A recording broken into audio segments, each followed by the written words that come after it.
Why are you crying? New tears have appeared, and I swipe at them again, angered by the way they refuse to leave me. Just leave me alone, Lorenzo. He moves into the kitchen, and my chest tightens in panic. Why are you crying? He asks again. I don't know, Lorenzo. You tell me. Take a look at my life. I lift my hands, gesturing around the room. What could I possibly be upset about? He steps close enough to see me in the dark, and I refuse to cower under his curiosity. Instead, I stare at him, and he stares back.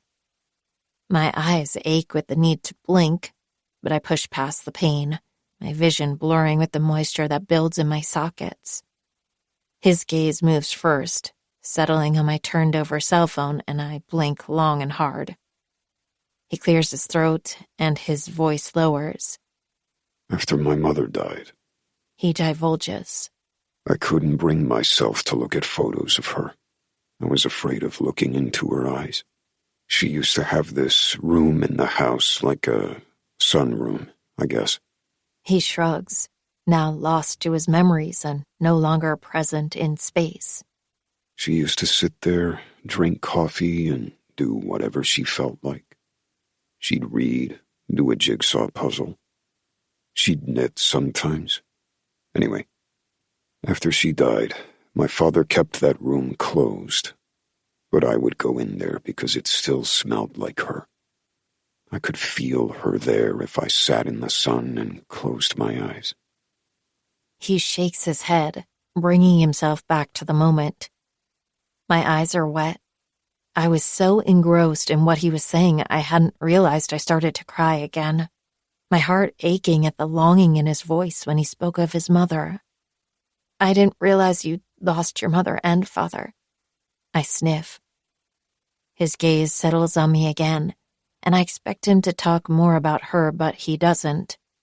I'm the only one here, Gabriella. He ignores my earlier snipe at using my name, gesturing around the darkened kitchen. You can talk to me about her. Why? I argue. So you can tell me she was a traitor? He rejects the notion with a soft shake of his head. Rita's choice to flee had no impact on my life. I hold no judgment. I hate that his words are sincere. I hate that I believe him. I hate that I want to talk to him about her. I never got to bury her. Do you know that? His head moves from side to side. I exhale shakily. I don't even know where she's laid to rest. Rest. I cough out the word, if you can call it that. You don't believe she's at peace? My jaw rested in my palm, my eyes narrow, but not in animosity. How could she be? I question. She spent nearly 20 years running from someone with the power and drive to kill her.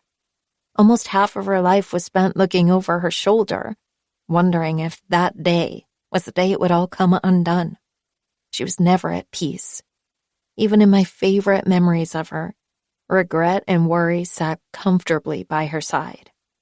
How lonely must she have been? No one to share that burden with.